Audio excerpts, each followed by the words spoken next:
It's my high honor and privilege to introduce the next speaker, Richard Shepard. Lives in McLean, Virginia, joined the Marine Corps at fall of '68. He was commissioned in December of that year, basic school class 769, an artillery guy, served in Vietnam, forward observer with Delta Company 1-5. Also served with 2nd Battalion, 11th Marines on the staff. Joined the Central Intelligence Agency in '73 after a year of graduate work at Columbia University, and has ultimately reached the rank of Major United States Marine Corps Reserve. Please give him a warm welcome.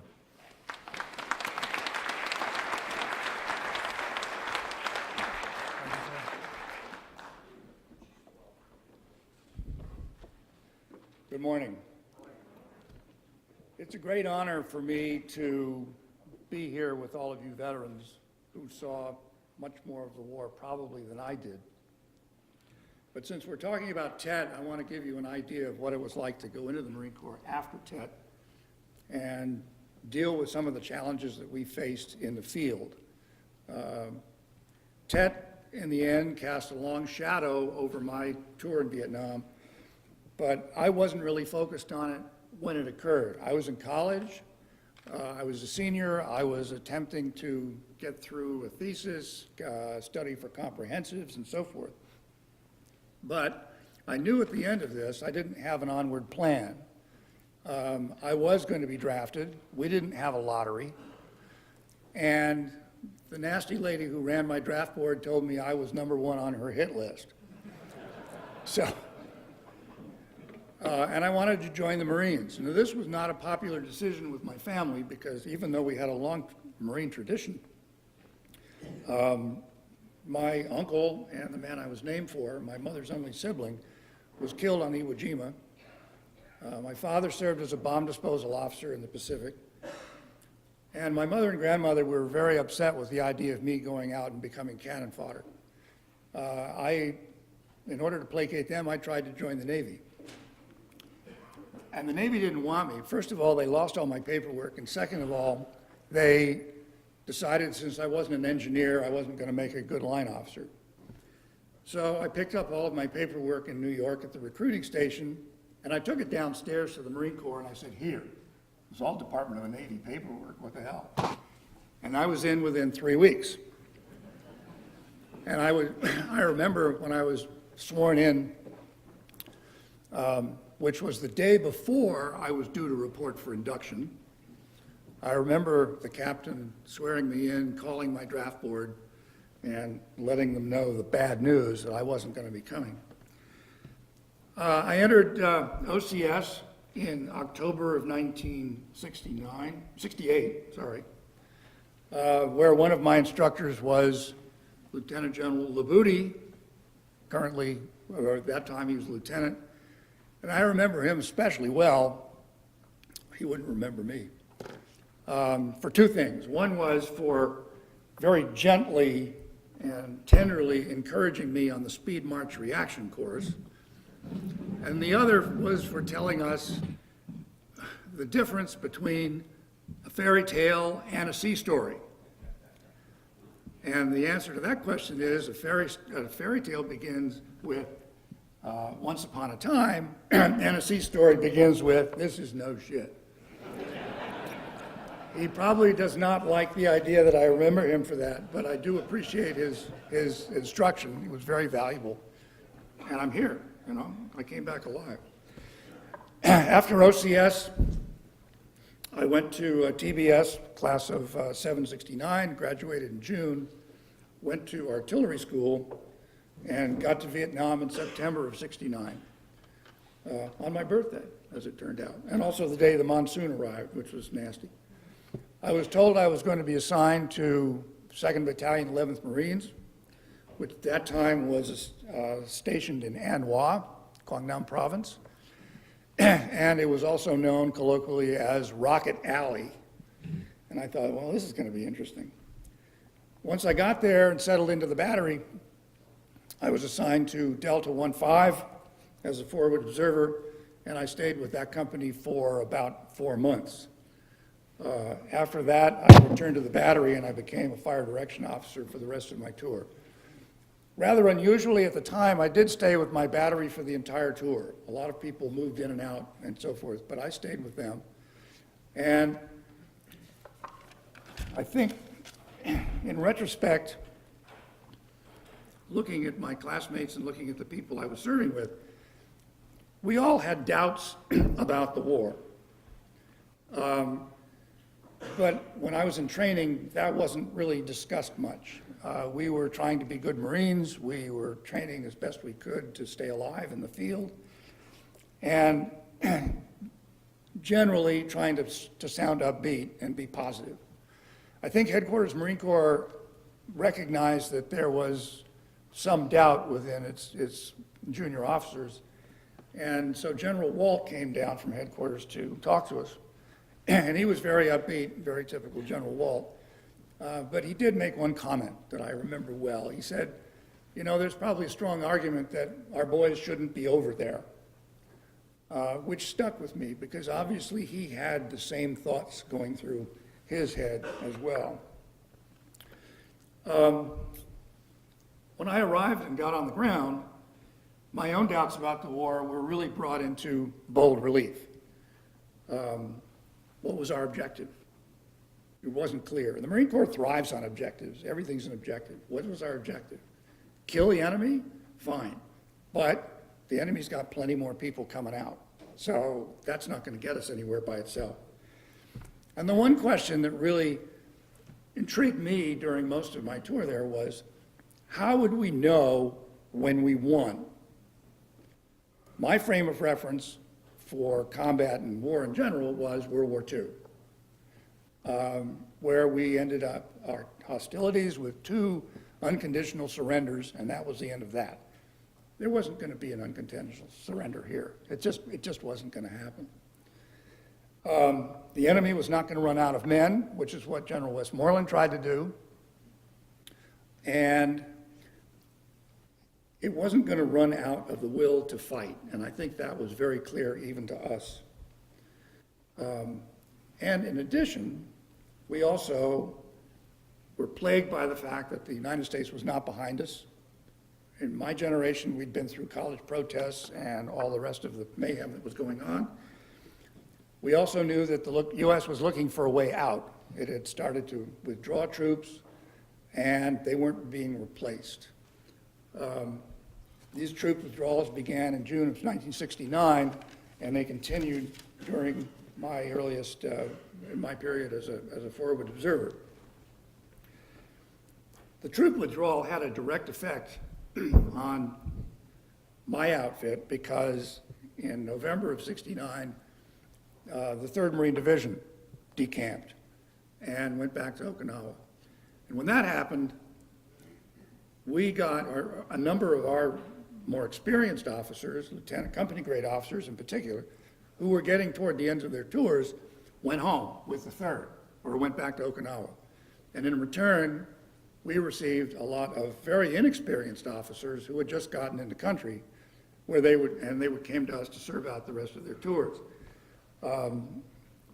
This loss of experienced officers really had quite a morale impact on my outfit because we depended on them.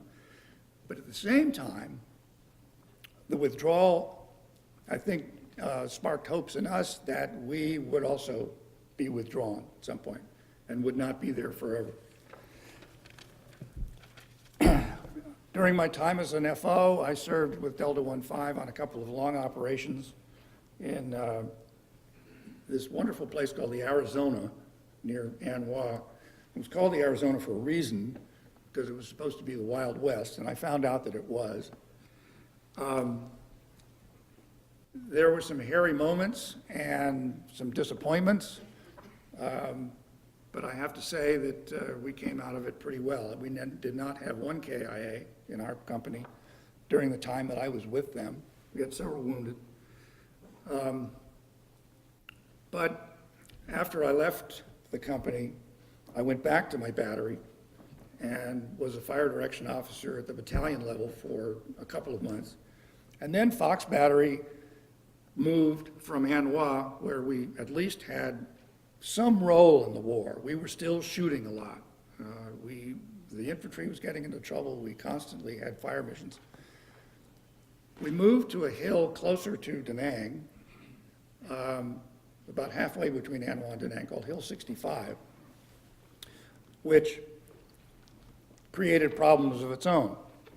One was we didn't shoot as much. We were getting closer to civilization, and we didn't get the fire mission requests. The other was we were closer to Da Nang, which was easier to access for troops who wanted to get into trouble, either with drugs, and I'll go into that a little bit more in a minute. In addition to that, we shared the hill with an ARVN battalion, South Vietnamese ARVN battalion, and I really was struck by the fact that the concertina wire between us and the ARVNs was a lot thicker than it was between us and the enemy. And I found out why. These folks were really not the crack troops that we had hoped they would be. And in fact, I never saw them do anything besides try to steal gear from us.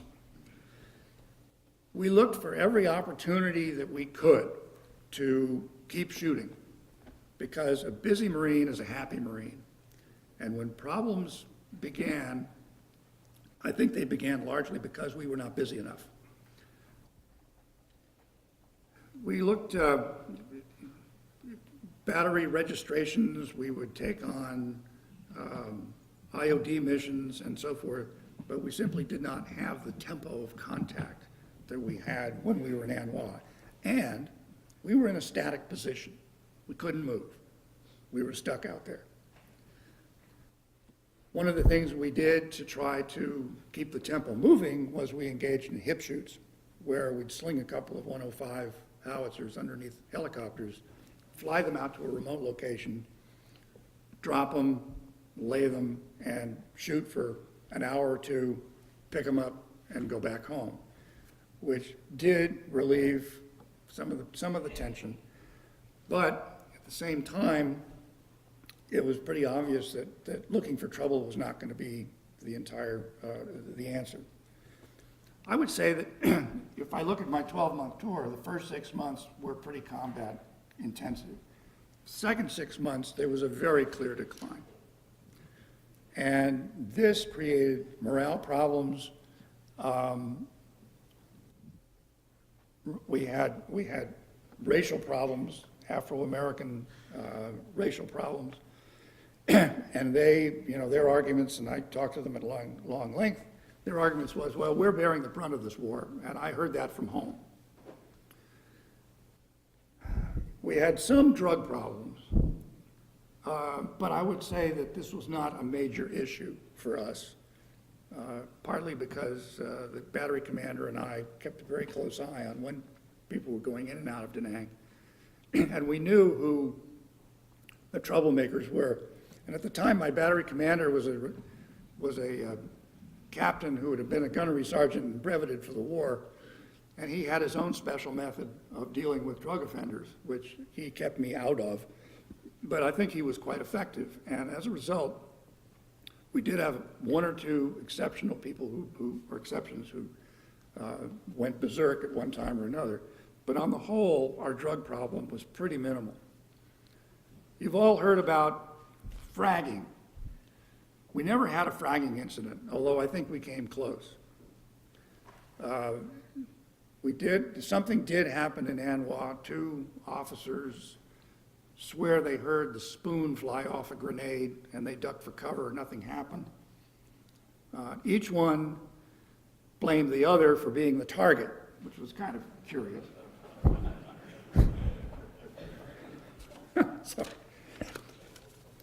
But that was it as far as the fragging incidents were concerned.